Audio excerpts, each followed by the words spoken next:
Chicos, ¿ya pueden ver la pantalla? No.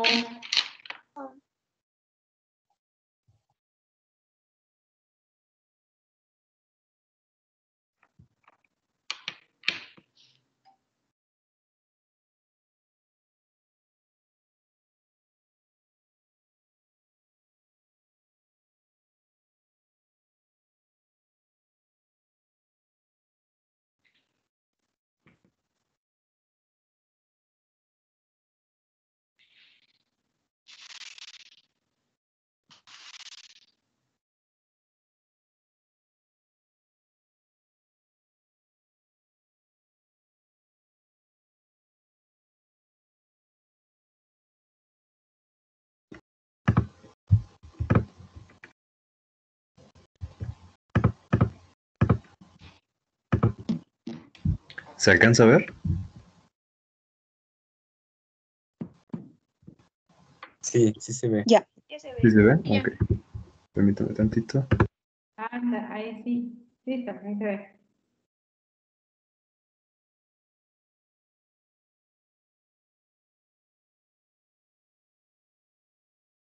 De acuerdo, entonces, ¿ya podemos empezar? ¿Sí? Ok. Bueno, nosotros somos el equipo 9 y vamos a hablar sobre hipertensión pulmonar. ¿Puedes darle a la que sigue, por favor?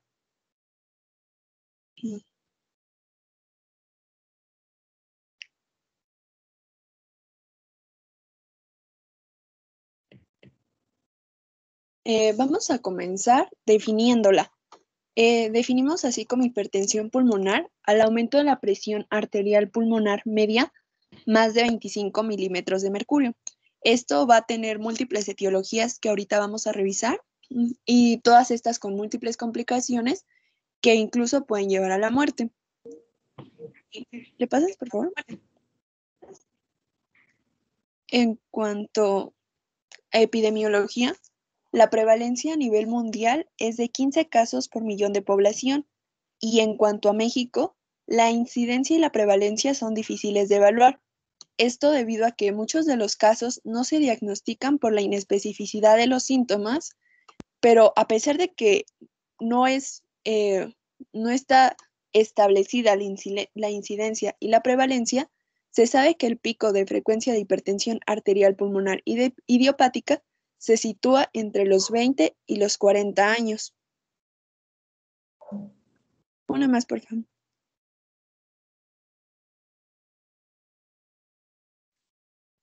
Bueno, en cuanto a factores de riesgo, vamos a tener la que sigue, de favor.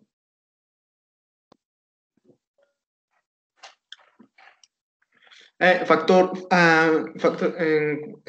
factores van a incluir fármacos y toxinas. En cuanto a los establecidos, tenemos como el aminorex, el fenfuramina, el dexfunfuramina, y en cuanto a muy probables que sean de un factor de riesgo muy probable para esta patología, tenemos a las anfetaminas, al L-triptofano, a las metanfetaminas, y cuando son posibles, en los factores de riesgo entra lo que es la cocaína, la fenilpropanolamina o agentes quimioterapéuticos. También tenemos también a los inhibidores de la recaptación de serotonina y a los que son algunos aceites de colza, que también son tóxicos. La que sigue, de favor. En cuanto a factores de riesgo, nos vamos a referir a condiciones médicas y demográficas. En este apartado tenemos que en factor de riesgo está en mayor prevalencia los hombres y que sean mayores de 60 años, un diagnóstico de hipertensión, un embarazo o hipertensión sistémica, una hipertensión portal o enfermedad hepática o una enfermedad de la tiroides, cortocircuitos congénitos, el sexo también está asociado a factor de riesgo o a un antecedente de esclerodermia, o también podría ser a pacientes que tengan infección por virus de inmunodeficiencia humana. ¿A qué sigue, de favor? De acuerdo. Para empezar a comprender ¿sí?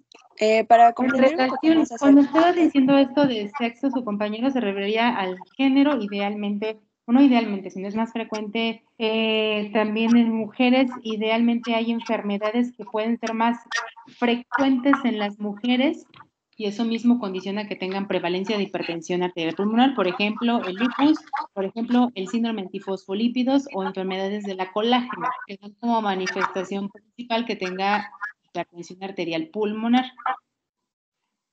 ¿Sí, sí se escuchó? Sí, doctora. Ok. Sí, doctora. Sí, Creo que mi compañero Daniel tiene una duda. Ajá, dime, Daniel. Bueno, sí se escucha. Sí, Bueno, es que mi pregunta iba enfocada desde un principio, la definición de hipertensión arterial. ajá, La definían como un incremento mayor a 25 milímetros de mercurio. ajá, Consulté bibliografía ajá, y había una que me mencionaba que en el sexto simposio mundial de hipertensión pulmonar ajá. habían llegado a cambiar esta definición y que la consideraban mayor a 20 milímetros de mercurio, pero no sé qué tan cierto sea esto. Pues es que de hecho en las guías actuales se encuentra de 25 milímetros de mercurio, aunque idealmente tendríamos que justificar la manera en la cual también es tomada esta presión arterial pulmonar. Ahora, tú mismo, Daniel, ¿verdad? ¿Dices la pregunta, verdad? Sí. Ok. ¿Cómo le haces para medir eso? ¿Cómo le hago para medirlo? Por medio de cateterismo, ¿no? Por medio de un cateterismo. ¿Tú qué opinas, David?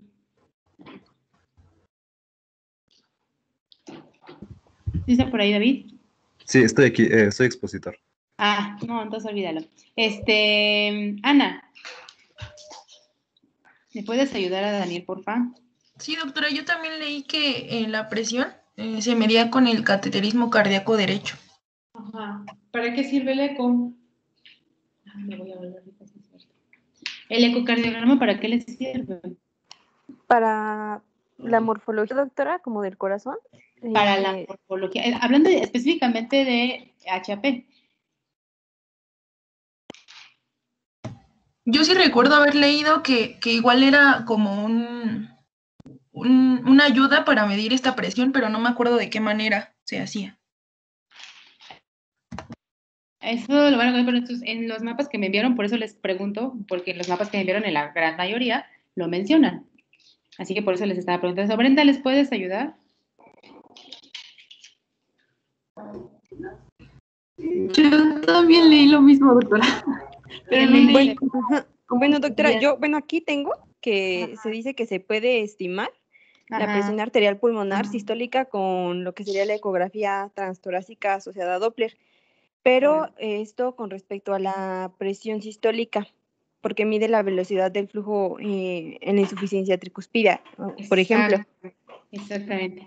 Una manera, la parte de la definición que mencionaba al principio y que es lo que se encuentra hasta la actualidad es mayor de 25 minutos, han tratado, o más bien se ha mencionado últimamente que inclusive después de 20 se podría considerar, sin embargo, esto, o por lo menos en las últimas guías que existen y en lo que se está actualmente vigente es de 25 milímetros de mercurio. Ahora, la manera ideal para medirlo es un estudio que sea no invasivo y inicialmente se tendría que medir con un ecocardiograma. Hay datos en un ecocardiograma que nos hacen suponer que el paciente tiene una presión arterial pulmonar aumentada y esto es midiendo parte de las alteraciones que pueden existir en la válvula tricuspidia y eso nos va a suponer que tiene una presión arterial pulmonar aumentada. Una PCAP que se puede medir por ecocardiograma y que inclusive los compañeros me mencionan, pues nos va a valorar estructuralmente el corazón, sí, pero también nos va a ayudar a saber si la causa primaria de la hipertensión arterial pulmonar es cardíaca. Idealmente un estudio, ahora sí, invasivo que confirma el diagnóstico, tendría que ser un cateterismo derecho, donde introducen un catéter de Swan-Ganz y están midiendo las presiones que tiene la pulmonar, que eso es diferente, pero en el estudio no invasivo, idealmente tendría que ser un ecocardiograma y que es la manera en la cual podemos diagnosticarlo sin necesidad de someter al procedimiento a un estudio de punción ni nada de eso por el paciente. Y con la pregunta que hacía Daniel al principio, pues bueno, se considera desde 25 milímetros de mercurio. En algunos textos dicen 22, en otros dicen 20, pero en la gran mayoría 25 milímetros de mercurio. Doctora, yo creo que yo igual leí lo mismo que Daniel, pero decía que habían, el 20 milímetros de mercurio, cambiaban el punto de corte, pero pues esto aumentaba la tasa de falsos positivos, por lo tanto consideraban que el punto de corte mejor pues era el de 25 milímetros de mercurio. Sí, porque de hecho empiezan a tomar y empiezan a buscar más la causa cuando tiene ya 22, 23, empiezan a buscar que no tenga ninguna otra cosa y probablemente para confirmar tengan que hacer un cateterismo, pero inicialmente, insisto, es 25 milímetros. Listo, continúa. De acuerdo, entonces les mencionaba que para que podamos hablar o entender un poco más el tema, debemos saber que en los pulmones hay circulación doble. Una, que es la circulación bronquial, que forma parte de la circulación mayor y es la encargada de nutrir a las células del tejido pulmonar. Y otra, que es la circulación pulmonar o circulación menor, que es la encargada del intercambio gaseoso. Es aquí en donde ahorita nos vamos a enfocar a lo largo de la presentación. En esta circulación pulmonar hay una presión y esta presión va a estar influida por dos factores. Uno de ellos es el volumen vascular y el otro es el diámetro vascular. Entonces, si alguno de estos dos factores que influyen en esta presión arterial se ven alterados, ya sea que ocurra un aumento del volumen vascular o una disminución del diámetro vascular, o sea, una vasoconstricción, se va a ver alterada esta presión arterial. Y bueno, vamos a tener que esta presión arterial pulmonar normal, hablamos de una sistólica de 25 milímetros de mercurio, una diastólica de 8 milímetros de mercurio y una media, que es la que estuvimos tomando en cuenta, la que se toma en cuenta dentro de la definición, y la normal es de 15 milímetros de mercurio. ¿Le das a la que sigue, por favor?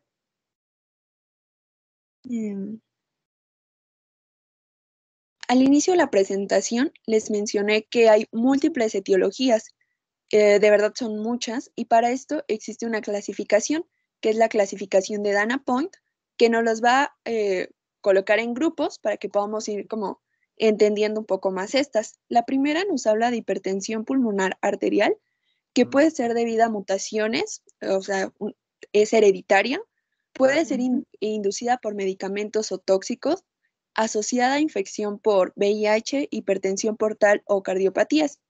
En cuanto hablamos de una hipertensión pulmonar de cardiopatías congénitas, puede ser debida a una disfunción sistólica, a una disfunción diastólica, valvulopatías, obstáculo izquierdo congénito o adquirido, miocardiopatías congénitas o estenosis de las venas pulmonares, ya sea esta congénita o adquirida. Ok, Berenice, ¿me podrías mencionar una valvulopatía que cause hipertensión arterial pulmonar? La disfunción de la válvula tricuspidia. La disfunción de la válvula tricuspidia, digamos que es la primaria. ¿Otra? De la válvula pulmonar, tal vez. La válvula pulmonar, no, más frecuente. Diana, ¿le puedes ayudar?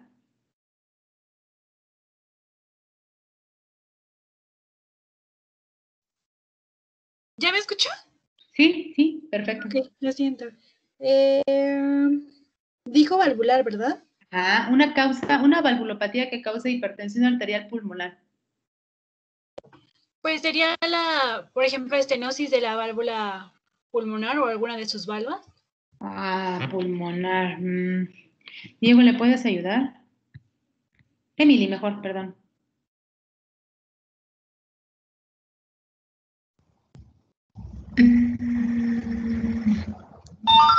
Pensando en que tiene una hipertensión pulmonar y que eso justifica que probablemente tenga disfunción ventricular derecha, probablemente tenga una condición cardíaca que aumente la presión pulmonar.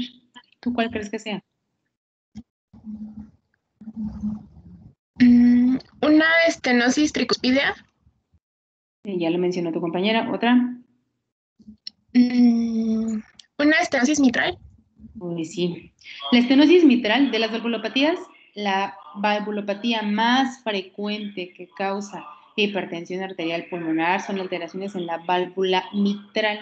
Digo, perdón, en la válvula mitral. Generalmente, estas se caracterizan inclusive en la clasificación de las valvulopatías en relación a el grado de estenosis y de insuficiencia. Un parámetro para valorar cuando el paciente es candidato a algún procedimiento quirúrgico es valorando la presión arterial pulmonar que tenga el paciente. Así que dentro de todo lo que mencionaron ustedes, la más frecuente es pues las valvulopatías mitrales. Ahora, Luis, mencióname entonces dos causas que te pueden hacer que tengas estenosis mitral.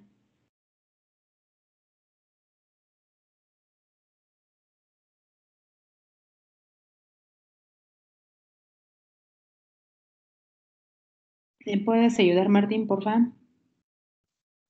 Bueno, ¿me Doctora, escuchan? yo ¿Me escuchan? puedo. Sí, ¿Me sí, sí, te escuchan? escucho. Ajá, dime. Perdón, es que no había visto. Entonces dijo dos causas. Ajá. Mira, todo pensando en que la valvulopatía mitral es de las más frecuentes en el cuadro que causas de valvulopatías. No estoy hablando de congénitas específicamente, solamente de causas cardíacas que causan hipertensión arterial pulmonar. Dentro de ellas se encuentran... Había leído que sería, por ajá. ejemplo, un aumento retrógrado de la presión, que esto podría afectar a la válvula y disminución del área como tal de la válvula. Estamos hablando de estenosis. Si estamos hablando de estenosis, ya estamos suponiendo que tiene una disminución del área valvular. Mónica, dime. Entonces, Podría ser por cardiopatía reumática. Dentro de las causas más frecuentes es la fiebre reumática. Entonces, ahí tenemos el contexto de un paciente que generalmente puede debutar con datos de disnea o deterioro de su clase funcional, teniendo una insuficiencia cardíaca derecha, cuando la causa principal sea una valvulopatía de origen mitral, y esto generalmente es la causa también más frecuente de hipertensión arterial pulmonar. Cuando son valvulopatías congénitas, pues puede ser por atresia de alguna válvula, de alguna valva de las válvulas o pulmonares, por ejemplo, en la tetralogía de Fallot o en alguna otra condición. Pero estamos hablando específicamente pues de alteraciones que ya presenta el paciente que estaba aparentemente sano y que pues en el interrogatorio tendríamos que tener todas esas partes de las que mencionan sus compañeros después, que es estenosis de las venas pulmonares, pues solamente son congénitas en relación a esto que les decía, tetralogía o pentalogía de Fallot.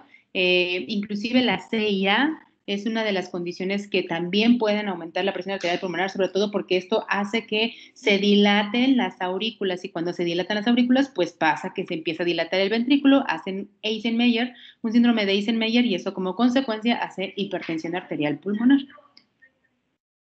Doctora, también podría ser que para una de las causas de estenosis mitral sería una calcificación de las valvas. Sí, pues de hecho, generalmente cuando tienen una fiebre reumática, lo que pasa en el transcurso del tiempo, la causa más frecuente o la valvulopatía más frecuente de consecuencia de una fiebre reumática es la doble lesión mitral, que se caracteriza por tener insuficiencia y estenosis. Cierto es que la alteración patológica que hacen es que van calcificando el anillo mitral, y esto cuando lo va calcificando pues va disminuyendo el diámetro de la válvula, y entonces el paciente tiene una estenosis mitral como consecuencia de la calcificación.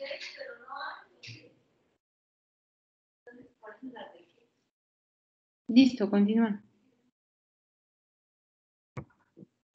De acuerdo, entonces nos habíamos quedado en la hipertensión pulmonar de las enfermedades respiratorias, en las que se encuentra que puede ser causada por EPOC, neumopatías intersticiales, síndromes de la apnea del sueño, síndromes de hipertensión, hipoventilación alveolar, y exposición crónica a la altura.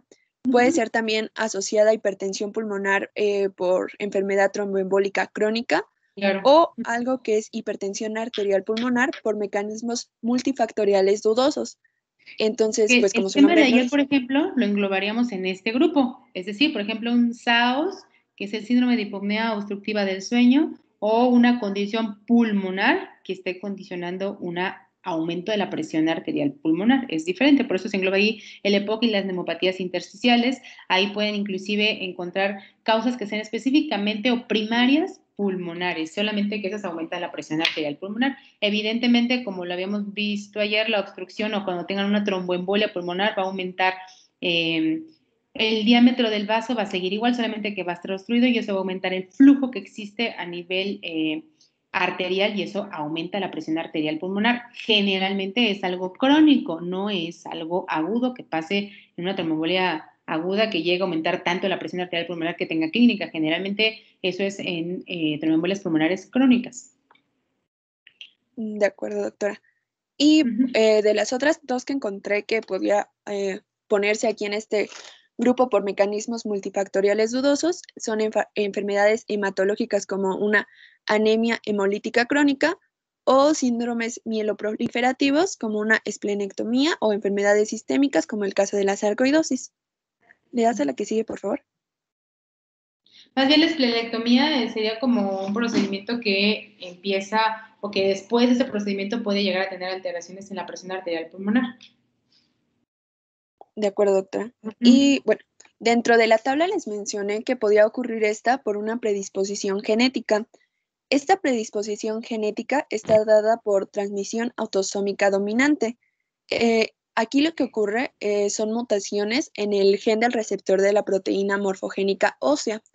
Este receptor de esta proteína va a estar implicado en la diferenciación, proliferación y apoptosis de numerosos tipos celulares.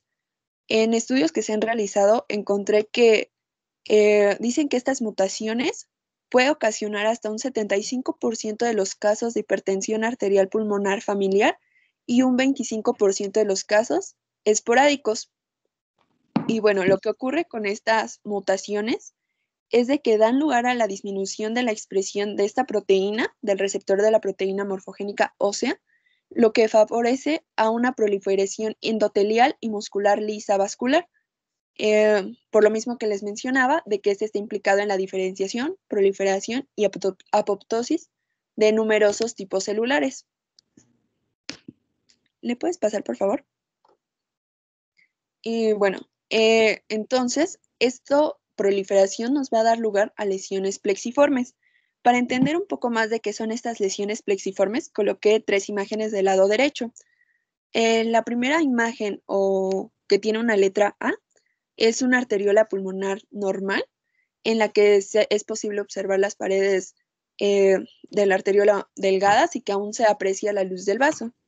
En la segunda imagen, que me parece que tiene una B color, bueno, es blanca, casi no se ve muy bien, pero es la segunda imagen, vemos una remodelación arterial pulmonar en un paciente ya con hipertensión pulmonar arterial, en la que esta hipertrofia de la media puede conducir a una disminución de la luz arterial, como se observa en la imagen. Y bueno, en la imagen C o en la tercera imagen, se observa una proliferación excesiva de las células de la pared arterial pulmonar. Estas son células tanto endoteliales como musculares lisas. Y esto es a lo que nos referimos cuando hablamos de estas lesiones plexiformes, que son características de esta hipertensión arterial pulmonar por esta proliferación anormal que existe y que son elementales para la generación de una obstrucción y un aumento de la resistencia vascular del flujo pulmonar. ¿Le das a la que sigue, por favor?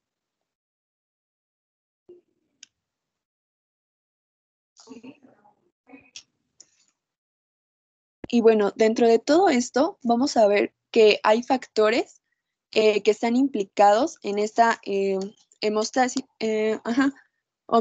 o sea, hay factores vasodilatadores y factores vasoconstrictores que normalmente deberían de mantenerse equilibrados para que no haya predominio por alguna de estas dos, ni por la vasodilatación ni vasoconstricción.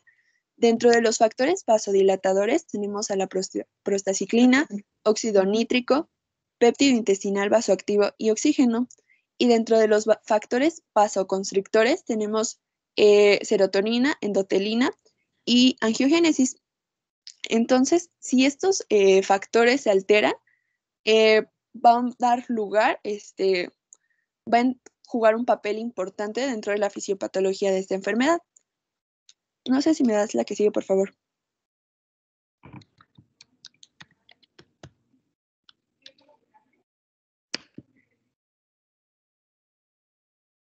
Entonces, como les mencionaba, en esta patología ocurre una ruptura de este equilibrio entre vasoconstricción y vasodilatación. Ocurre un endotelio, una disfunción del endotelio que se va a caracterizar por una producción endotelial pulmonar disminuida en monóxido de nitrógeno y prostaciclina.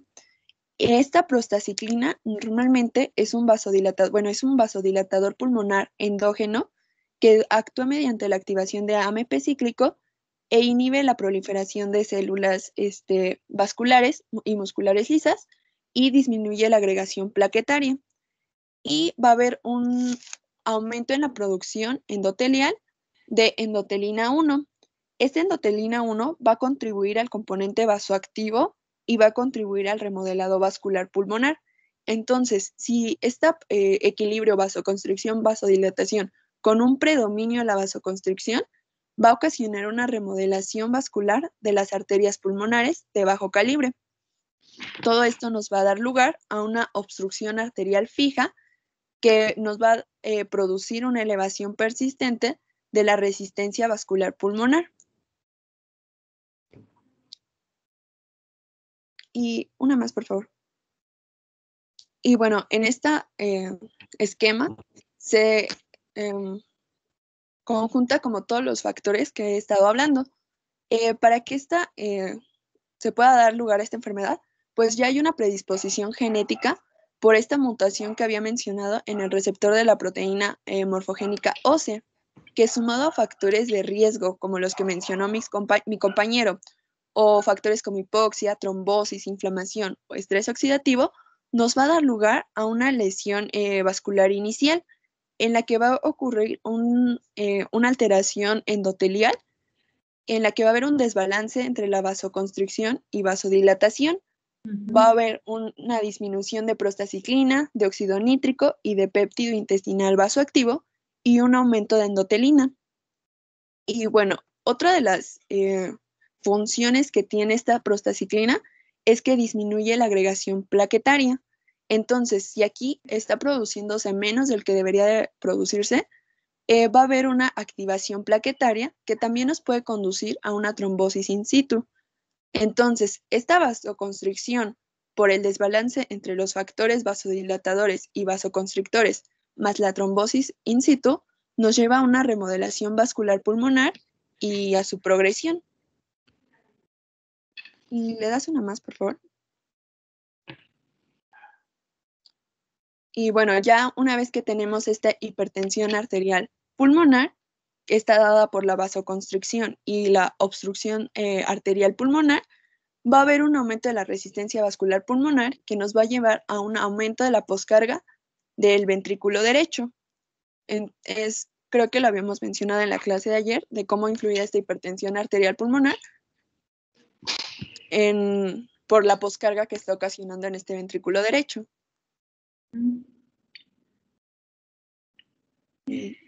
Ya. Esta parte es sumamente importante porque si ustedes entienden eso, van a empezar a entender por qué cuando a un paciente le hacen un cateterismo, le hacen pruebas de vasorreactividad, por qué utilizan el óxido nítrico en la taxonomía, por qué inclusive parte del tratamiento que debería, parte del seguimiento del cateterismo que para determinar cuál es el tratamiento oportuno que debería de tener el paciente. Estos se utilizan como inhibidores de endotelina, de prostaciclina, etcétera. Ahí tiene que tener una guía para que después tendría que ser mejor, aún sin quitar la causa. Por ejemplo, en los pacientes que tienen hipertensión arterial pulmonar secundaria a una trombosis pulmonar crónica, pues primero tenemos que valorar si es un paciente que se vuelve candidato a hacer algún procedimiento para quitarle esos trombos, pero la gran mayoría de las veces eso no es así, y cuando no es así, no vamos a poder quitar la causa. ¿Sí escuchan bien? No, doctora, yo la estoy escuchando trabado. Sí, es lo que estaba viendo. ¿Ya se escucha mejor ahí? Sí. Ok, Ya. entonces, Sí. es decir, la cosa principal es que tiene una tromboembolia pulmonar crónica, pues muy seguramente no le vamos a quitar esa tromboembolia pulmonar crónica y tendríamos que solucionar solamente la hipertensión arterial pulmonar. Y se supondría que toda esta fisiopatología que acaban de mencionar los compañeros, la regeneración, el hecho de que puedan hacer trombosis in situ y en todo el ciclo que puedan encontrarse involucradas la prostaciclina, el óxido nítrico, etcétera, esas mismas partes tendríamos que modificarlas y tendríamos que estudiarlas cuando le hacen un cateterismo. Finalmente, ese cateterismo es un estudio que estudia la fisiología pulmonar y que trata de valorar la vasodilatación o la vasoconstricción que tiene la arteria. Así que si ustedes entienden esa parte de la fisiopatología, van a entender por qué al paciente le tienen que pedir un cateterismo y por qué eso va a guiar parte del diagnóstico y del tratamiento que deben de tener. Listo, continúa. ¿Se escuchó bien? Sí, Sí, gracias. doctora, sí se escucha. Sí, doctora. Sí, ya se escucha bien. Ok.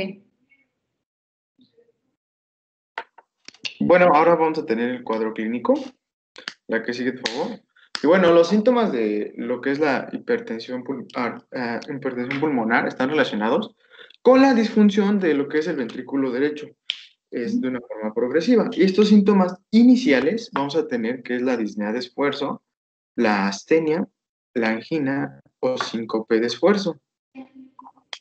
Que van muy en relación con los datos que decían ayer sus compañeros cuando exponían cor pulmonar, ¿se acuerdan? Sí. Y bueno, los síntomas con menos frecuencia, aquí vamos a tener a lo que es tos seca, náuseas, vómitos inducidos por el esfuerzo. Bueno, la distensión abdominal y el edema de tobillo, aquí suelen aparecer con la progresión de lo que es la insuficiencia del ventrículo derecho. Y bueno, esto a menudo siempre conlleva un mal pronóstico. ¿La que sigue, por favor? Bueno, los signos y síntomas en etapas avanzadas vamos a tener a lo que es la presión venosa yugular elevada, una hepatomegalia, que nuestro paciente esté presentando ascitis, un edema periférico. Y bueno, aquí en la dilatación importante de la arteria pulmonar puede producir lo que es una ruptura o disección arterial, con signos de síntomas de lo que es un taponamiento cardíaco. Todo esto que menciona su compañero en esta diapositiva, en la previa que tenías, es parte de lo que nos volvemos a regresar a los criterios de Framingham y a la diferencia entre insuficiencia cardíaca derecha e insuficiencia cardíaca izquierda. Como lo vimos también ayer en la clase de cor pulmonale, pues vemos que esto que nos menciona la ingurgitación yugular, la hepatomegalia por congestión venosa y que puede existir una ascitis y un edema periférico fueron parte de la sintomatología o de la clínica que mencionamos ayer en cor pulmonale. Así que, pues lo importante de esto es que hagan la diferencia y que entiendan que para empezar de todo esto, la hepatomegalia es un criterio de Framingham. La ingurgitación yugular es un criterio de Framingham. El edema periférico no, pero tendríamos que estar pesando al paciente, etcétera. Generalmente, los pacientes cuando acuden con nosotros por una hipertensión arterial pulmonar es pacientes que son crónicos, les vuelvo a decir, no son agudos. Así que tendríamos que investigar la causa de la hipertensión arterial pulmonar. ¿Sí me escucho bien? Porque siento como que se escucha cortado. Un poquito, pero sí se escucha. Ok. Un poquito, pero sí se entiende. Okay. Y bueno, la presentación clínica, está relacionado con complicaciones mecánicas de la hipertensión pulmonar y con la distribución anormal de lo que es el flujo sanguíneo del lecho vascular pulmonar. También nuestro paciente puede presentar una hemoptisis. Esta va a ser más que nada relacionado con la ruptura de arterias bronquiales y que están hipertrofiadas. También puede presentar angina por una isquemia miocárdica, una ronquera que es producida por una compresión de lo que es el nervio laringio izquierdo recurrente, o también una compresión del tronco coronario común izquierdo, o puede nuestro paciente estar presentando lo que son sibilancias. Esta es más que nada por una compresión en lo que son las principales vías aéreas. ¿A qué sigue, de favor? En cuanto a signos clínicos, tenemos que en la exploración física de estos pacientes muy común va a estar una elevación parasternal izquierda. También vamos a tener un componente pulmonar del segundo ruido cardíaco acentuado y el tercer ruido cardíaco de lo que es el ventrículo derecho. También en la exploración vamos a poder algunas veces escuchar un soplo pansistólico de regurgitación tricuspidia o un soplo diastólico de insuficiencia pulmonar. De todos estos, lo que menciona su compañero son datos de hipertensión arterial pulmonar pura, es decir, cuando no tiene ninguna otra causa. Idealmente, cuando tenemos un paciente que tiene o sospechamos de hipertensión arterial pulmonar, se supondría que va a tener alteraciones primero en el componente pulmonar del segundo ruido. Lo van a encontrar más acentuado, más fuerte en relación con los otros sonidos. La segunda es que idealmente tendría que tener una elevación parasternal izquierda, pero todo el resto que menciona, pues se supondría que si el paciente tiene una hipertensión arterial pulmonar, inicialmente tiene la elevación parasternal izquierda, tiene un reforzamiento del segundo ruido del componente pulmonar, y la segunda es que tendría que tener un soplo holosistólico en el foco tricúspide. Ahora, eso es en un paciente que solamente tiene hipertensión arterial pulmonar. En la misma exploración podemos valorar si el paciente tiene datos clínicos de tener insuficiencia mitral o estenosis mitral, y eso solamente auscultando el paciente. Si el paciente tiene un soplo holosistólico en foco mitral, que generalmente puede irradiarse al hueco axilar, una de las características es pensar que tiene una estenosis o una doble lesión mitral. Así que sí es bueno que se aprendan esto, pero va a pasar lo mismo que hemos visto en la gran mayoría. Tienen que explorar al paciente caudal, que inicialmente, si estamos sospechando que tiene hipertensión arterial pulmonar, pues tendríamos que buscar lo primero que no tuviera alteraciones cardíacas que pudieran justificar la hipertensión pulmonar. Y si es que no es así, pues en esa exploración buscar si no tiene alguna otra condición que nos sugiera la causa. Listo, continúa. Bueno, ahora vamos a lo que es la clasificación. La que sigue, de favor. Vamos a tener aquí, en cuanto a hipertensión arterial pulmonar, aquí una que es la idiopática. Esta más que nada, también antes llamada hipertensión pulmonar primaria, la mayoría de los pacientes la van a presentar en lo que es la cuarta y quinta década de edad, aunque hay un intervalo de edad que varía pues en sí, desde la lactancia hasta los 60 años. Y bueno, esta más que nada se caracteriza porque es de herencia autosómica dominante y con una penetración incompleta.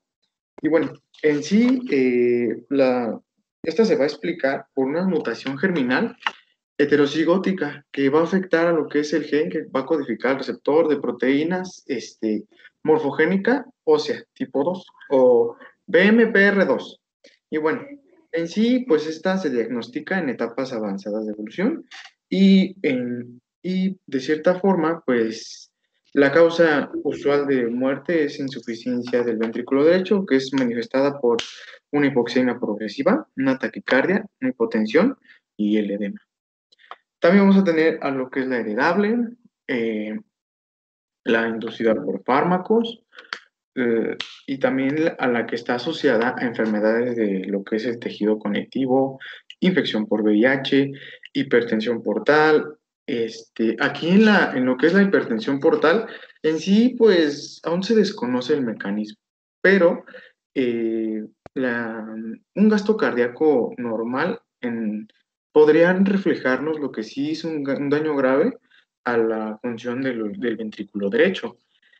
También vamos a tener lo que es la enfermedad cardíaca congestiva, anemia hemolítica o crónica. También por una enfermedad veno-oclusiva pulmonar o una hemangiomatosis pulmonar. Esta hemangiomatosis en sí es muy poco común, pero en el examen histológico, cuando se presenta esta, se va a caracterizar por la presencia de vasos sanguíneos de paredes muy delgadas que van a infiltrar todo el intersticio pulmonar, así como que se va a infiltrar al intersticio pulmonar, así como las paredes y las paredes de las arterias y venas pulmonares. Y pues en sí también vamos a tener lo que es las clasificadas en hipertensión persistente del recién nacido, a la que está más que nada aquí en la clínica, la literatura menciona que es vamos a encontrar en esta de hipertensión persistente del recién nacido, el típico soplo de máquina de vapor. Y bueno, en cuanto a hipertensión pulmonar causada por una cardiopatía izquierda, vamos a tener a la disfunción sistólica, a la disfunción diastólica. Aquí en esta disfunción diastólica, la literatura menciona... ¿Qué pasa?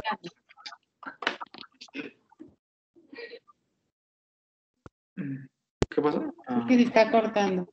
Ok. ¿No me escucho entonces? Yo sí te escucho. Sí, sí se escucha. Pero creo que la doctora quiere... Bueno, a ver. Bueno, como les decía, en cuanto a la disfunción diastólica ventricular izquierda, la literatura la menciona como es una consecuencia de en sí una falla del ventrículo izquierdo, y es muy poco pasada por inadvertida. Y bueno, puede ocurrir con o sin falla sistólica del ventrículo izquierdo, y pues los factores de riesgo pues, más frecuentes para esta es una cardiopatía hipertensiva, una enfermedad coronaria y la distensibilidad del ventrículo izquierdo alterada por en sí la edad, o enfermedades como diabetes, obesidad o una hipoxemia. Y pues en sí la clínica notable en esta disfunción diastólica del ventricular izquierda son lo que es la ortopnea y la disnea paroxística nocturna. También vamos a tener por una enfermedad valvular. Aquí, bueno, ¿puedes pasarle que sigue, de favor?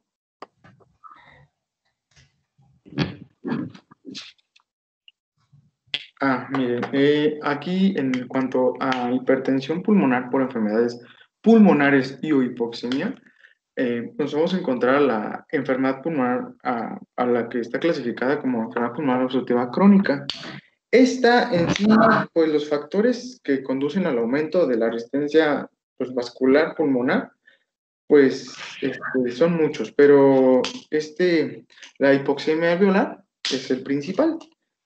Aquí vamos a tener que un tratamiento para esta es el oxígeno, que va a aliviar lo que es la vasoconstricción pulmonar, revierte la isquemia crónica en la circulación sistémica y pulmonar, y va en sí a mejorar la supervivencia del paciente. En cuanto a la enfermedad intersticial, aquí esta es frecuente y es más que nada causada por una remodelación parenquimatosa y vascular. Esta se relaciona con enfermedades vasculares de la colágena, y pues muchos pacientes tienen fibrosis pulmonar de causa desconocida. Y en sí la mayoría de los pacientes tienen 50 años y van a referir disnea y tos de inicio insidioso que dura de meses o años. Y bueno, otras enfermedades pulmonares con patrones, también vamos a tener a las que son enfermedades pulmonares con patrones mixtos, restrictivos y obstructivos, también a las que, a los trastornos respiratorios del sueño. Aquí en estos, la incidencia de la hipertensión va a ser más que nada por apnea obstructiva del sueño. Este es un trastorno muy frecuente y bueno, casi siempre es leve. Y se recomienda para el tratamiento de esta, pues bueno, se da más que nada en pacientes obesos o con pacientes que tienen algún síndrome metabólico. El principal tratamiento para tratar esta, pues, es bajar de peso al paciente.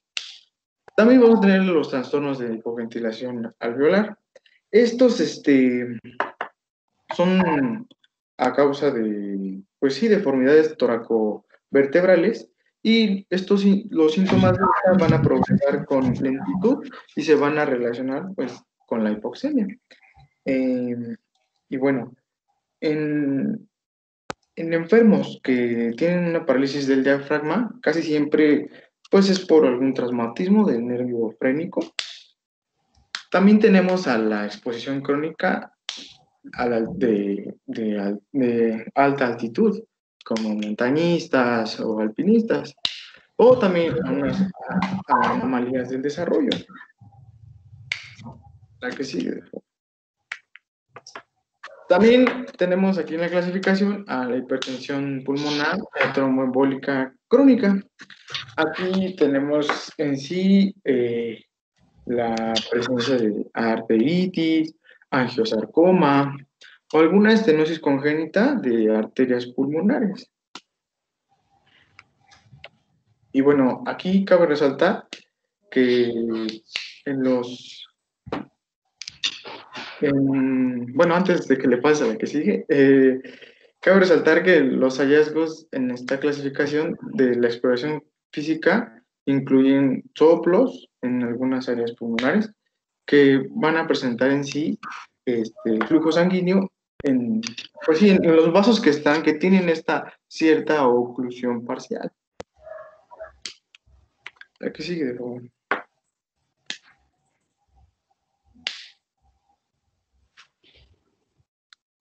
Bueno, y por último tenemos a la hipertensión pulmonar por mecanismos poco claros o multifactoriales. Aquí vamos a tener a los desórdenes hematológicos y como desórdenes mieloproliferativos, la esplenectomía o desórdenes sistémicos como una sarcoidosis.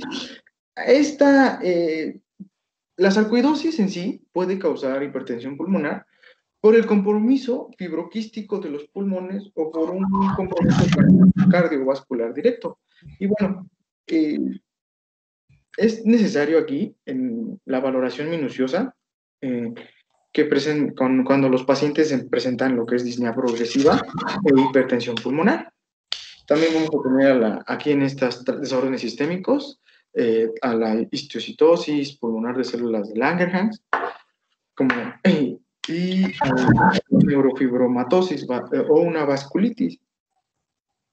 También tenemos a los que son desórdenes metabólicos.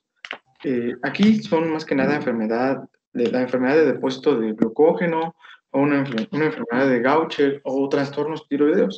Y bueno, entre otros tenemos también una obstrucción tumoral, una mediastinitis fibrosa o una insuficiencia renal crónica con diálisis ya en el paciente.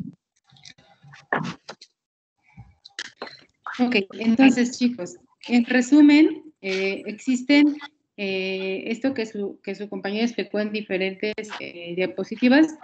En resumen, existen 5 tipos, o la clasificación de hipertensión arterial pulmonar, que es la que se encuentra vigente y que se ha habido varias modificaciones, pero que generalmente siempre cubre esos rubros, que es la de NISA 2013. En esa se engloba en 5 grupos. El primer grupo, que es una hipertensión arterial pulmonar, en la cual la causa puede ser idiopática, es decir, no tenemos ninguna causa específica, le hemos estudiado todo y hemos hecho todo el protocolo y no hemos visto la causa. ¿Sí me escuchan? ¿Cómo que no lo es? Sí, se escucha. Ok. Sí, entonces, pero es que yo creo que no. les decía, el primer grupo es una hipertensión arterial pulmonar, donde una de las causas es que sea idiopática, la otra hereditaria, y podrán meterle todas las alteraciones que puedan tener genéticas, que las que mencionó su compañero. La otra que puede ser inducida por drogas o toxinas y puede ser secundaria a cocaína, alguna otra droga, inclusive a quimioterapia, está incluida en el grupo 1. Y las asociadas a enfermedades del tejido conectivo y a infección por VIH. Generalmente también enfermedades cardíacas congénitas. Acuérdense entonces, el primer grupo va idiopáticas, cardíacas congénitas, enfermedades inducidas por drogas y asociadas al tejido conectivo. En el grupo 2 se encuentran las enfermedades, y se encuentra también en el grupo 1 la enfermedad que es la veno-oclusiva, pero en el tipo 2 se encuentra hipertensión arterial pulmonar, que es debida a enfermedades, pero de cavidades izquierdas. Así que esa es la que ocupa el mayor porcentaje, ocupa hasta un 70, un 80%, y generalmente dentro de esta se encuentra la disfunción sistólica del ventrículo izquierdo, una enfermedad valvular, como lo hemos estado mencionando, generalmente la más frecuente, la valvulopatía mitral, o existe una obstrucción del tracto de salida del ventrículo izquierdo, o generalmente, inicialmente se supondría que tenía que tener una condición izquierda que causa que a la misma disfunción ventricular izquierda haya una disfunción ventricular derecha. Entonces, eso está en el grupo 2. En el grupo 3 es generalmente a una enfermedad pulmonar o hipoxémica. Generalmente esta tiene un mayor porcentaje. Se dice que de los tipos de hipertensión arterial pulmonar es la más frecuente, ocupa desde un 10 hasta un 15%, y ahí se encuentra lo que mencionamos, parte de lo que mencionamos ayer, es decir, un EPOC, un síndrome de apnea, hipopnea obstructiva del sueño, enfermedades o neumopatías intersticiales y en personas que están con exposición crónica a grandes alturas, y generalmente esto inclusive en pacientes que tienen enfisemas congénitos o que puedan tener alguna otra condición pulmonar. Así que acuérdense, vamos en el tercero y les dije que el más frecuente era la tipo 2 y la tipo 3 ocupa de un 10 a un 15%. Después la que ocupa menor porcentaje es la tipo 4, que se deriva a una hipertensión pulmonar condicionada por una tromboembolia crónica.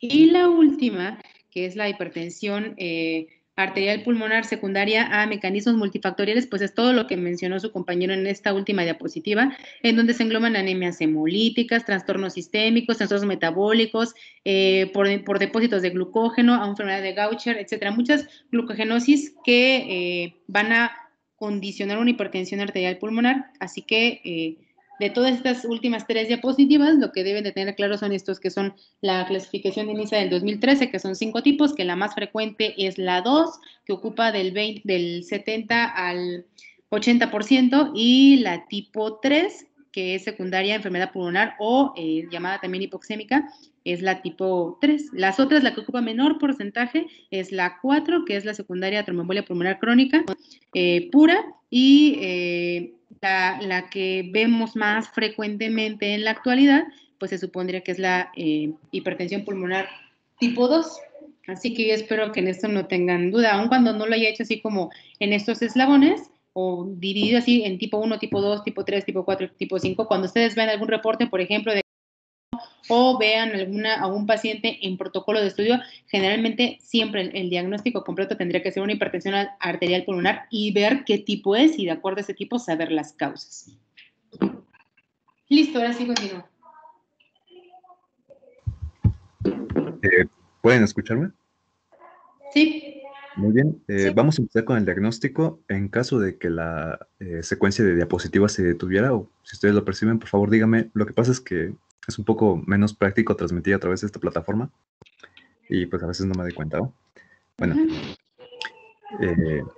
vamos a empezar con el diagnóstico entonces. En el caso del diagnóstico, este es sospechado ampliamente a través de una adecuada clínica basada en la recopilación de los factores de riesgo, el cuadro clínico y, por supuesto, los hallazgos de la exploración física. No obstante, la corroboración diagnóstica debe apoyarse en estudios sencillos, que suelen ser de rutina en estos casos, como el electrocardiograma y la radiografía de tórax. Asimismo, es preciso mencionar que el estándar de oro, como ya se ha venido comentando, es el cateterismo cardíaco derecho, aunque si se quisiera recurrir a otros métodos o si este estuviera contraindicado, lo recomendable es el diagnóstico mediante ecocardiograma transtorácico, además de realizar pruebas de función pulmonar y una tomografía computarizada para identificar enfermedades pulmonares.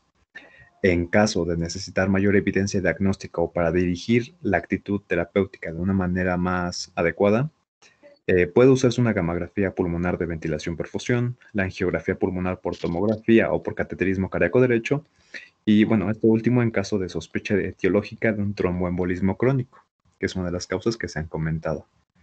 Voy a pasar a la diapositiva. Muy bien.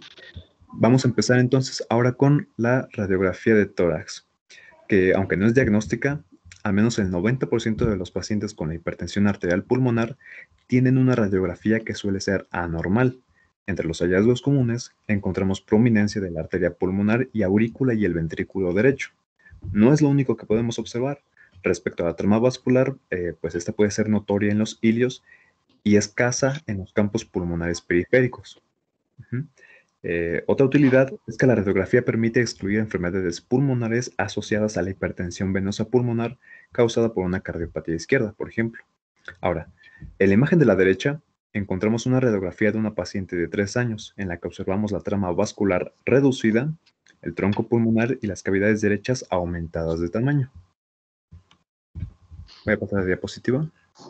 Que era parte de lo que mencionábamos ayer, ¿no? Cuando estábamos hablando de col pulmonares, donde se va a encontrar como dilatación del arco de la pulmonar, generalmente del izquierdo, pero puede ser también del derecho, y lo que es más evidente siempre es el crecimiento de la aurícula derecha. Así es. Pasamos a la radiografía. Esta es lateral. Otro hallazgo que podemos realizar entonces es la reducción del espacio retroesternal, consecuencia de que el mismo se ve invadido por el crecimiento del ventrículo derecho. Era algo que también ya habíamos observado el día de ayer, esta disminución del espacio. Entonces me dirijo a la otra diapositiva. Ya la pueden ver, son dos radiografías. Sí. Muy bien. Sí, ya se ve. Este paciente se presentó inicialmente con una radiografía de tórax que es relativamente normal, que es la A que encontramos del lado izquierdo. Sin embargo, varios años después, el mismo paciente se vuelve a presentar y se realiza una radiografía, que es la B que encontramos del lado derecho. En esta observamos un aumento del corazón y una marcada dilatación de la arteria pulmonar principal, que encontramos como MPA, y la arteria pulmonar derecha, que es RPA. Además, observamos el estrechamiento rápido de las arterias a medida que avanzan periféricamente, lo cual sugiere hipertensión pulmonar y a veces se denomina poda. Observamos cómo van escaseando estos vasitos que proliferan en el ilio y van escaseando. Y al menos eso fue lo que podíamos encontrar en una radiografía. Ahora vamos al electrocardiograma. Los hallazgos que podemos encontrar corresponden con los de la radiografía de tórax. De hecho, los hallazgos que vamos a encontrar son muy congruentes, suelen relatar lo mismo. Es decir, en este caso se van a asociar al crecimiento de cavidades derechas. En este caso, habitualmente vamos a encontrar dilatación de la aurícula derecha, es decir, como que el hallazgo de la llamada P pulmonal en D2, en este caso, que identificamos en el lado derecho. Es la imagen que tenemos ahí. Observamos cómo la onda P es amplia y, dependiendo de la bibliografía, se habla de una P pulmonar característica a partir de 2.5 a 3 milivoltios. Además, vamos a poder hallar desviación del eje hacia la derecha, dilatación del ventrículo derecho, a menudo con un patrón de sobrecarga, y una onda R mayor que la onda S en V1. Y en algunos casos, incluso bloqueo de rama derecha. Me fue complicado encontrarles un electrocardiograma de este caso. La mayoría no eran específicos, entonces en algunos puedes escasear imágenes. Paso de diapositiva. Doctora, tengo una pregunta en esta diapositiva. Dime. ¿Puede existir un electrocardiograma donde presenciemos ondas que indiquen sobrecarga, pero no exista una hipertrofia? ¿O a fuerzas tiene que haber? De acuerdo a valorando los criterios, pues sí, puede ser que no tenga criterios de hipertrofia ventricular izquierda o derecha, pero sí tenga datos de sobrecarga. De sobrecarga sistólica y diastólica, sí, claro, solamente cumpliendo los criterios. Y esto que menciona su compañero, pues es parte de lo que veíamos ayer. Idealmente, si el paciente tiene como inicio de los síntomas solamente una hipertensión arterial pulmonar primaria, pues generalmente esto a la larga va a empezar a dilatar las cavidades y inicialmente tiene que tener en el ventrículo derecho y en la aurícula derecha. Así que, pues una radiografía, electrocardiográficamente lo que tendríamos que ver es un crecimiento auricular derecho o una P pulmonar que se menciona en muchas bibliografías y que generalmente esto a la larga condiciona que tenga un bloqueo de rama derecha e hipertrofia ventricular derecha. Sí, doctora, gracias. Pero sí puede haber que tenga una grado de sobrecarga sin tener criterios de hipertrofia. Es diferente. Sí, doctora, gracias. Muy bien. ¿No de qué? Entonces, continuamos. En el electro no es todo lo que podemos encontrar, puesto que es posible encontrar también cambios en el ST y la onda T en el precordio anterior que reflejan la tensión del ventrículo derecho. En caso de que encontremos una prolongación del complejo QRS o del QT corregido, hay que pensar en que se trata de una enfermedad o un estado ya más grave o avanzado. En algunos casos también es posible encontrar arritmias auriculares y ventriculares. Que generalmente la más frecuente es una fibrilación auricular por dilatación de las aurículas. Así es. En este caso encontramos un electrocardiograma. Les digo, la mayoría no son específicos de la hipertensión pulmonar, pero bueno, por ejemplo, se trata de un crecimiento de cavidades derechas, que coincide con muchas cosas de las que hemos venido comentando. En este caso, observamos un bloqueo incompleto de rama derecha. El eje se hallará desviado a la derecha, como se comentó, específicamente a 117 grados, descenso del ST y ondas T negativas localizadas desde V1 hasta V5 y por supuesto las clásicas P pulmonales.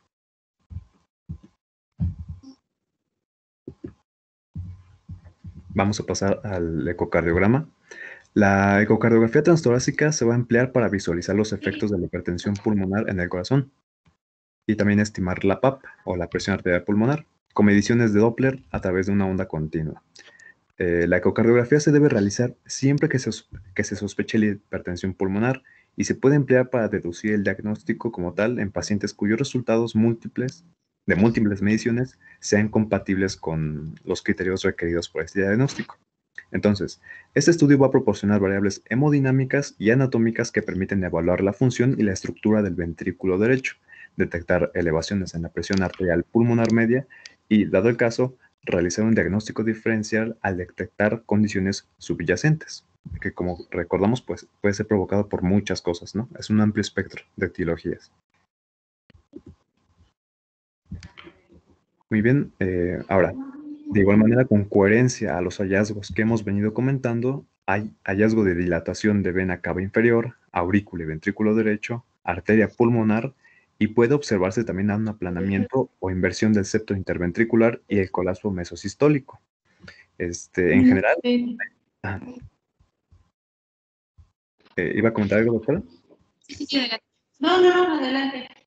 Muy bien. Bueno, entonces, hallazgos sugerentes de la hipertensión arterial pulmonar pueden ser una presión arterial pulmonar sistólica de 50 milímetros de mercurio. Ahorita vamos a revisar esto.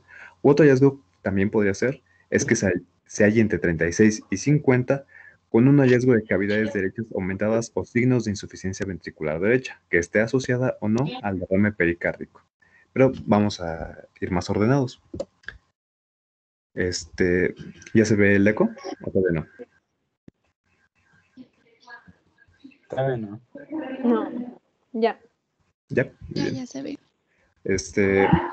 En el ecocardiograma de la izquierda, que está representado por la letra A, observamos una vista de 4 cámaras. Hay agrandamiento de la aurícula derecha, que es el RA, agrandamiento del ventrículo derecho, que es la RV, y la aurícula izquierda, que es LA, y el ventrículo izquierdo LV, se van a observar pequeños y están poco llenos.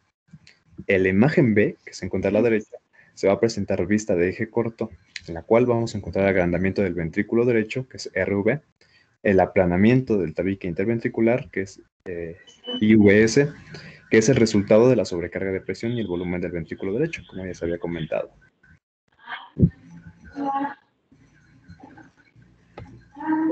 Vamos a empezar a clasificar los diferentes hallazgos que podemos encontrar. Entonces, combinando los hallazgos en la ecocardiografía, la velocidad pico de insuficiencia tricuspidia, que va a ser representada como IT, más una estimación de la presión arterial pulmonar o PAP en reposo, vamos a integrar 3 rubros: la hipertensión pulmonar improbable, posible y probable. En cuestión de improbable vamos a encontrar una velocidad de insuficiencia tricuspidia menor a 2.8 metros sobre segundo. La PAP la vamos a encontrar menor a 36 milímetros de mercurio, sin otros signos ecocardiográficos sugestivos de esta patología. Ahora, puede ser posible si encontramos una velocidad de insuficiencia tricuspidia que sea menor a 2.8, una PAP menor a 36, pero encontramos ecocardiográficos sugestivos, además de encontrar una velocidad de insuficiencia tricuspidia entre 2.9 y 3.4. También, dentro del criterio de lo posible, la PAP puede estar entre 37 y 50 con o sin signos ecocardiográficos sugestivos de hipertensión pulmonar, además de una velocidad de insuficiencia tricuspidia indeterminada, es decir, una ausencia de señal, pero con otros signos ecocardiográficos sugestivos de hipertensión pulmonar. Y por último, el rubro que ya es más probable que corresponda a esta patología es una velocidad de insuficiencia tricuspidia superior a 3.4 metros sobre segundo y una PAP superior a 50 milímetros de mercurio con o sin signos ecocardiográficos sugestivos de hipertensión pulmonar.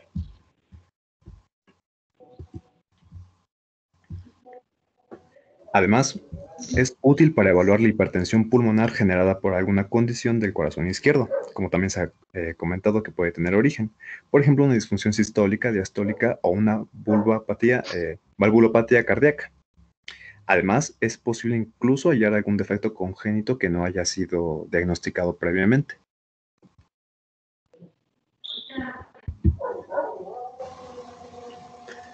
Vamos ahora a comentar la gamografía pulmonar de ventilación-perfusión.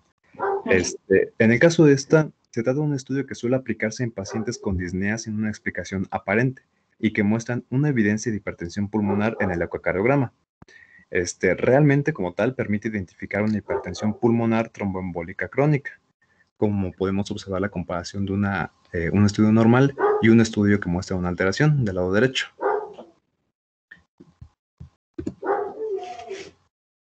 Vamos a pasar ahora al análisis de sangre. Puede indicarse en búsqueda de una etiología asociada al cuadro. Hace un momento se nos mencionaron algunas causas etiológicas. La búsqueda puede estar dirigida a, por ejemplo, VIH o presencia de hepatitis. Permítame tantito.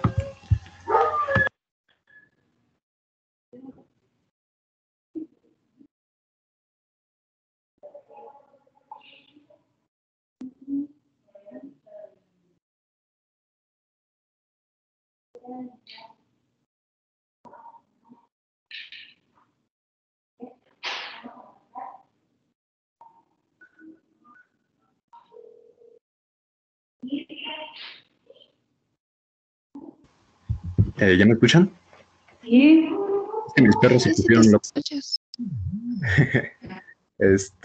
Bueno, entonces, aparte de lo de la búsqueda etiológica, pues nos podemos apoyar también en los niveles de péptido natriurético cerebral y NT-proBNP, puesto que estos reflejan la gravedad de disfunción del ventrículo derecho. El nivel basal de BNP va a oscilar entre 150 y 180 picogramos sobre mililitro, según la guía de práctica clínica, y un aumento supone una mayor mortalidad de una manera proporcional. Como nota, este biomarcador muestra una alta especificidad en el diagnóstico de estados hipóxicos con una disnea aguda. Respecto a la NT-proBNP, menos de 533 picogramos sobre mililitro, se asocia a una mejor supervivencia. Entonces, de igual manera, si este se encuentra aumentado, refleja mayor gravedad. Y en caso de hallar un aumento de troponinas, ácido úrico o anticuerpos antinucleares, pues debe pensarse en un mal pronóstico.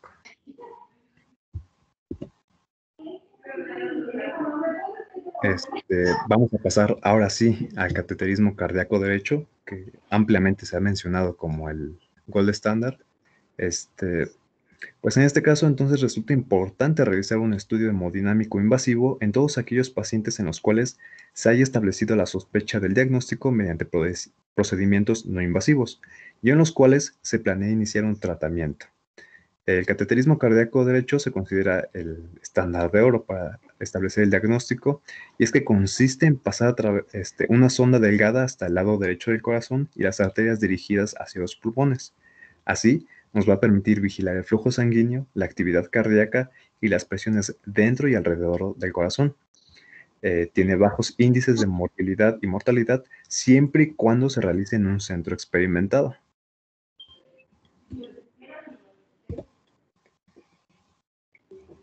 Ahora sí, entre las variables a evaluar vamos a encontrar la presión arterial pulmonar sistólica, diastólica y media, presión de la aurícula y el ventrículo derecho, presión de enclavamiento pulmonar o PEP, la medición del gasto cardíaco, la saturación de oxígeno de la vena cava superior en arteria pulmonar y por supuesto la sistémica. Y por último, calcular las resistencias vasculares pulmonares. Ahora vamos a reportar cuáles son los hallazgos positivos o cuándo es la prueba confirmatoria según la guía de práctica clínica. Y esto es cuando se encuentra una presión arterial pulmonar media mayor a 25 milímetros de mercurio, una presión capilar pulmonar menor de 15 milímetros de mercurio y en ambos casos un gasto cardíaco normal o bajo. El siguiente estudio que vamos a realizar es una prueba de vasorreactividad pulmonar que se realiza durante el cateterismo cardíaco derecho. Este permite analizar la respuesta de las presiones pulmonares ante vasodilatadores selectivos. Por ejemplo, puede ser el óxido nítrico inhalado de 10 a 20 partes por millón en 5 minutos, el epoprostenol vía intravenosa o la adenosina vía intravenosa. Pero hay que pensar en por qué realizaríamos esta prueba. Y es que esto permite entonces identificar a pacientes que puedan ser candidatos a tratamiento con altas dosis de bloqueadores de canales de calcio. Entonces nos dirige el tratamiento. Que era lo que mencionábamos en la fisiopatología, que les decía de las causas que podrían hacer que le hagan el caracterismo o que le hagan alguna prueba de vasorreactividad para ver el tratamiento que va a tener el paciente guiado ya hacia el tratamiento y el pronóstico del paciente. Sí, así es. En el caso de que la prueba sea confirmatoria, según la guía de práctica clínica, hay una disminución mayor o igual a 10 milímetros de mercurio de la presión arterial pulmonar media o disminución de la misma a un valor absoluto menor de 40. En cualquiera de los dos casos, debe asociarse a un gasto cardíaco normal o aumentado. Esas mediciones son útiles, o las mediciones de las resistencias pulmonares antes y después de la administración de los vasodilatadores pulmonares son útiles porque también nos permite distinguir una hipertensión fija o irreversible y una hipertensión reversible. Otro estudio del cual podemos apoyarnos es la tomografía computarizada. Este va a evaluar el parénquima pulmonar, enfermedades del tejido conectivo, detectar enfermedades pulmonares intersticiales, vena oclusiva o hemangiomatosis capilar pulmonar, que hace un momento nos explicaron más o menos en qué consisten y que efectivamente pueden condicionar un cuadro de hipertensión arterial pulmonar. En caso de sospechar una hipertensión por tromboembolismo crónico, podemos encontrar hallazgos característicos como un material trombótico crónico en arterias pulmonares, aumento de flujo de arterias bronquiales hipertróficas e infartos pulmonares o un patrón en mosaico. Otros dos ya para acabar, puede ser la angio-TC y la angiografía pulmonar tradicional. La angio con tomografía computarizada de contraste de arteria pulmonar identifica si la hipertensión pulmonar tromboembólica crónica es accesible por cirugía y datos de la misma, como obstrucción completa, bandas, membranas e irregularidades de la capa íntima. En el caso de la angiografía pulmonar tradicional, puede usarse como estudio para la causa tromboembólica e identificar quién podría beneficiarse de endarterectomía pulmonar y valorar presencia de vasculitis o malformaciones arteriovenosas. Como pueden ver, este está un poquito más dirigido hacia la etiología y pues las modalidades diagnósticas son amplias, realmente.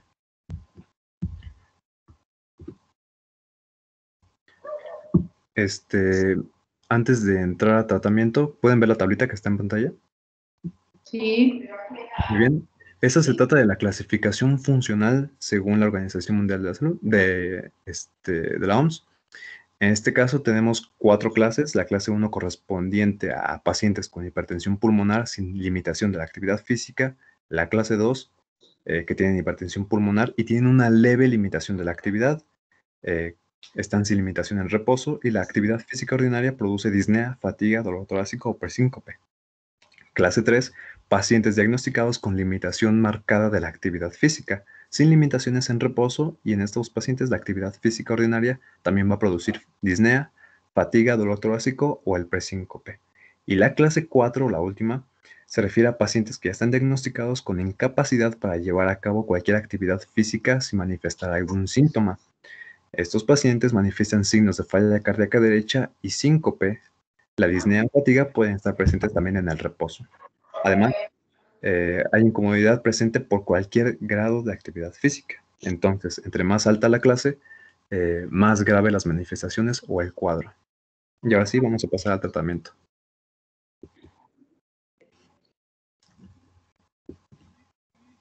Muy bien. Nuestra estrategia de tratamiento se dividirá en 3 rubros: el enfoque inicial apoyado en medidas generales, el farmacológico y un tratamiento alterno si se ha fracasado en los abordajes previos, siendo esta la combinación de fármacos o la intervención quirúrgica. En cuestión de las medidas generales, pues va muy ligada hacia los factores de riesgo que habíamos identificado y también algunos factores que pueden desencadenar el cuadro. Entonces, vamos a evitar fumar, los viajes aéreos con saturaciones internas menores a 85%, la anestesia general y, como se mencionó, el embarazo también puede ponernos en riesgo. Entonces, se considera apropiado evitarlo. E incluso en algunos documentos podemos encontrar que es recomendable la interrupción temprana del embarazo con tal de prevenir la complicación. Además, evitar anticonceptivos estrógenos orales y comidas que sean altas en sal. Asimismo, se promueve la actividad física mientras no sea excesiva y en pacientes en los que hay un avanzado estado, la rehabilitación tendrá que ser supervisada. En caso de una necesidad de alguna intervención quirúrgica, la anestesia que se recomienda es la epidural. Y, por supuesto, en caso de que sea preciso, ofrecer un apoyo psicológico al paciente. Ahora vamos a identificar el farmacológico. Tenemos el farmacológico específico y un farmacológico de soporte. Ahorita los vamos desglosando uno a uno, pero incluye los bloqueadores de canales de calcio, inhibidores de la fosfodiesterasa, prostanoides, antagonistas de receptores de endotelina 1 y, por supuesto, la terapia combinada. Empecemos con los bloqueadores de canales de calcio. En este caso, el médico puede determinarlo tras un cateterismo del lado derecho del corazón, que fue la prueba previa que observamos hace un momento. Los bloqueadores de los canales de calcio van a contribuir a relajar los músculos de los vasos sanguíneos, lo cual va a aumentar el riego sanguíneo y de oxígeno al corazón y también va a reducir los esfuerzos. Es considerado el único tratamiento específico según la guía de práctica clínica y algunos documentos, y en porcentajes beneficia al 10% de los pacientes. Aunque en la mitad de los casos, este beneficio que aporta no se va a mantener a un largo plazo, sino que va a ir disminuyendo. Para su elección de fármaco se tiene que considerar la frecuencia basal del paciente. Si hay una tendencia a bradicardia, nos vamos más por nifedipina o amlodipino, y si hay una tendencia a la taquicardia, nos vamos a diltiazem.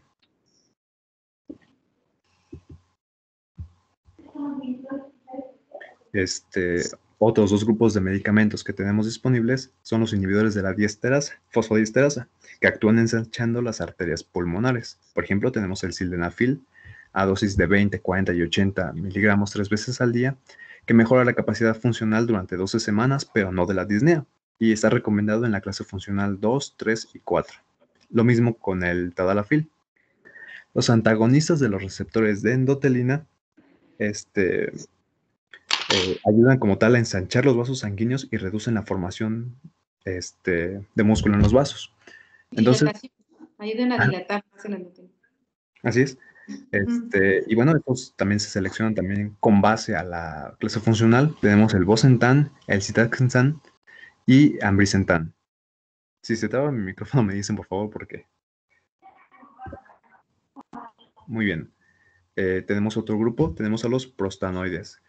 Como tal, la prostaciclina tiene el efecto de ensanchar las arterias pulmonares y prevenir la formación de coágulos en la sangre. Se ha demostrado que en los pacientes que tienen esta afección hay una afectación en el metabolismo de la misma. Como nota, hay que destacar que muchas veces no se encuentran disponibles en el cuadro básico institucional y pues a veces este tratamiento no está disponible para su uso, ¿no? De cualquier manera, mejora el índice cardíaco y la disminución de la presión arterial pulmonar media y la resistencia vascular pulmonar, mejora el ejercicio y la sintomatología y genera un retraso del deterioro clínico. Hay mejora de hemodinámica, de sobrevida y sobre la clase funcional. Entonces podemos recurrir a la prostaciclina oral o intravenosa o inhalatoria, y teprostenil y el epoprostenol, a dosis inicial de 2 a 4 nanogramos sobre kilogramo por minuto, siendo la dosis óptima en promedio 20 y 40.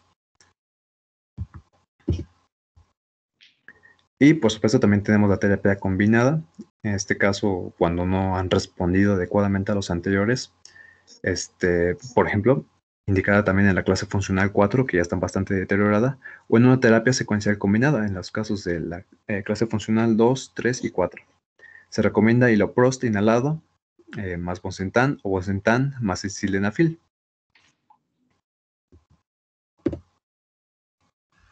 Ahora nos vamos a los fármacos de soporte, como la digoxina, que mejora el gasto cardíaco en forma aguda, en la hipertensión arterial pulmonar idiopática, pero no se recomienda su uso prolongado.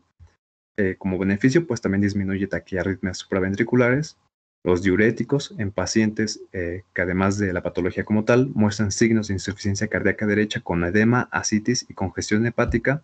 Los anticoagulantes como la warfarina, que puede administrarse en pacientes con enfermedad idiopática, y el oxígeno en paciente con una clase funcional 2 y 4, o en pacientes con una presión de oxígeno sistémica menor a 60 milímetros de mercurio, o en pacientes que tengan también datos de hipoxemia. Y ya por último tenemos el tratamiento quirúrgico. En este caso vamos a hablar de la septostomía auricular con balón, que suele indicarse en la insuficiencia cardíaca derecha y el síncope, y en quien se haya agotado la terapia médica. Debe conceptualizarse como puente hacia el trasplante pulmonar. El objetivo de esta intervención es producir un cortocircuito de derecha a izquierda que descomprime el corazón derecho, aumentando la precarga del ventrículo izquierdo e incrementando el gasto cardíaco sistémico en general. A pesar de la desaturación que puede provocar esta intervención, la entrega a nivel tisular sigue siendo superior a que si no hiciéramos nada. No obstante, se puede leer que tiene bastante, o su mortalidad suele ser bastante elevada. Entonces, es un procedimiento que hay que valorar ampliamente y solamente cuando se hayan agotado las otras opciones. Y sobre todo también dependerá de la causa que condicionó la hipertensión arterial pulmonar. No a todos los pacientes que tienen hipertensión arterial pulmonar se les hace este procedimiento. Así es. Y por supuesto, tenemos el trasplante pulmonar en este contexto, que está recomendado en falla del tratamiento farmacológico y se recomienda como tal el trasplante bilateral, puesto que la poscarga del ventrículo derecho se reduce de inmediato, aunque la función sistólica del ventrículo derecho y la diastólica del ventrículo izquierdo no van a mejorar inmediatamente. Como efectos secundarios, pues puede haber inestabilidad hemodinámica posterior y pues realmente suele ser una intervención bastante agresiva, ¿no? ¿En qué pacientes está indicado? En pacientes que tengan una buena función del ventrículo izquierdo, en una fracción de eyección del ventrículo derecho mayor del 10%, que no haya lesiones valvulares ni coronariopatías, con un defecto congénico simple, siendo esto, por ejemplo, la comunicación interventricular, interauricular o un ductus, sobrevida al año más o menos un 70-80% a través de este procedimiento, y a los 4 años hay menos del 50%. El trasplante cardiopulmonar, que también incluye el corazón, ya nos habló de un pronóstico de vida a un año semejante a un 60-80%, que disminuye al 30% a los 10 años. Y bueno, eso sería todo por nuestra parte. Yo creo que una parte importante que entiendan esto de hipertensión arterial pulmonar es parte de como un subtema del coro pulmonar, y que tengan en cuenta la fisiopatología, los principales tipos que les mencioné, y que de acuerdo a eso el protocolo de estudio tendría que ser pues lo mismo que has mencionado: factores de riesgo, explorar completamente a su paciente, y de acuerdo a eso tener un protocolo que involucra una radiografía de tórax, que involucra un electrocardiograma y que involucra un ecocardiograma, y a partir de ahí tendrían que investigar qué paciente, para confirmar, necesitan un estudio de vasoreactividad con un cateterismo que valora las presiones pulmonares por introducción de un catéter que se llama un catéter de Swan-Ganz, que va dirigido específicamente hacia la arteria pulmonar y va a dirigir o a medir la presión que existe ahí, e inclusive en algunos pacientes se miden los cortocircuitos y se mide cuánto tiene de oxigenación durante ese estudio. Así que mientras eso lo tengan en cuenta y sabiendo las causas que provocan la hipertensión arterial pulmonar, todos los tratamientos que mencionaron sus compañeros al último son tratamientos que mejoran los síntomas, mejoran la clase funcional, pero que se supondría que tenía que tener un tratamiento base involucrando la causa que hizo que el paciente tuviera hipertensión arterial pulmonar. Generalmente es una causa, la hipertensión arterial pulmonar crónica es una causa muy alta de mortalidad, que inclusive hace que el paciente tenga muy mala clase funcional y esté prácticamente necesitando de oxígeno suplementario. La principal consideración o clínica que tiene el paciente es disnea, y como le había mencionado a sus compañeros ayer en la clase de cuerpo pulmonar, una de las condiciones es que tiene hipoxemia y tiene hipercapnia, y eso lo hace que el paciente generalmente esté hipoventilado y que necesite sustitución de oxígeno, no solamente con puntas nasales, sino con CPAP o con esto que mencionábamos ayer de ventilación mecánica no invasiva, que probablemente lo van a escuchar en algunas otras pláticas, que es el BiPAP o el CPAP, y que esto lo hacen para que estén en casa y que tengan el oxígeno en casa y que eso disminuya o mejore un poco los síntomas, porque la enfermedad puede progresar aún más. Así que todo esto, cuando se trata de eventos quirúrgicos, de aceptoplastía, el hacer algún procedimiento inclusive para la hipertensión arterial pulmonar crónica condicionada por una tromboembolia pulmonar crónica, no todos los pacientes se someten a ese procedimiento y tienen muy alta mortalidad. En México, en muy pocos lugares hacen procedimientos quirúrgicos solamente para una tromboembolia pulmonar crónica porque tienen criterios, se hacen más en el Instituto Nacional de Cardiología. Aquí en el ISSSTE se ha hecho solamente uno de un paciente pues relativamente joven que tenía tromboembolia pulmonar crónica, pero les vuelvo a decir, sobre todo porque el riesgo de mortalidad es sumamente alto. Así que, pues bueno, chicos, yo espero que con esto, creo que las guías que mencionaron ellos, partes se las envié desde el inicio a su correo. Vamos a hacer lo mismo que le había mencionado a su compañero Abraham. El examen va a ser el próximo jueves, va a ser igual en la plataforma que les había dicho. Si hay algún cambio, yo se los aviso. Los mapas que me enviaron desde el principio, la intención de que me envíen esos mapas, aparte de que los reviso, etcétera, etcétera, es pues que teníamos establecido, más bien yo les mandé un correo al inicio donde decía que se tenía que enviar 24 horas antes y pues bueno, voy a empezar a hacer una lista ahí de quién nos entregó todos y espero les va a tener como un punto extra para el examen, siempre y cuando hayan cumplido esto de las 24 horas antes, etcétera, y para que les pueda ayudar en el examen. Si el examen lo hacen el jueves, yo espero el viernes o a más tardar antes del lunes darle las calificaciones. Ya le digo yo a la doctora Sofía, si se las doy a su jefe de grupo, se las doy directamente a ella, en base a, pues a mis clases. Yo creo que tienen que revisar mucho. Cardiología no solamente son estos temas, es una infinidad de temas que poco a poco se van modificando, que la gran mayoría de las cosas que tienen que ver de cardiología tienen que ver con guías que ahora son actuales y que dentro de un año ya no lo son. Así que yo les recomiendo que revisen mucho las guías. Sí, básense en los libros, sí, pero las guías sobre diagnóstico, las guías sobre tratamiento, las guías sobre el protocolo de estudio son importantes que las conozcan, sobre todo porque en la etapa de formación que están ustedes eso lo van a ir modificando poco a poco. Así que pues nada, qué bueno por la paciencia que han estado teniendo durante todo esto, qué mal que no pudieron estar aquí, pero pues espero que les haya hecho de provecho y que queden todo esto y pues ya cualquier cosa seguimos en contacto, chicos. No Doctora, sé si mande. ¿El examen va a ser a las 9 como había dicho? Ajá, sí, va a ser igual a las 9. Si hay algún cambio o algo, se los menciono, pero no, pues la intención más bien era esa, era al inicio cuando les mandé el formato les puse que un viernes, pero pues ya comparando los calendarios tanto del doctor Ontiveros como el mío, pues ya vimos que tienen casi, pues prácticamente ya desde mañana y el resto de la otra semana, ya sin clases, la excepción del examen que tienen con el doctor Ontiveros, así que pues de hecho, siempre lo he hecho así, la intención es de que ustedes empiecen su rotación con el próximo servicio y con el próximo sitio de clases, ya sin ningún pendiente y sin tener que estudiar de una clase o asignatura previa. ¿Sale, chicos?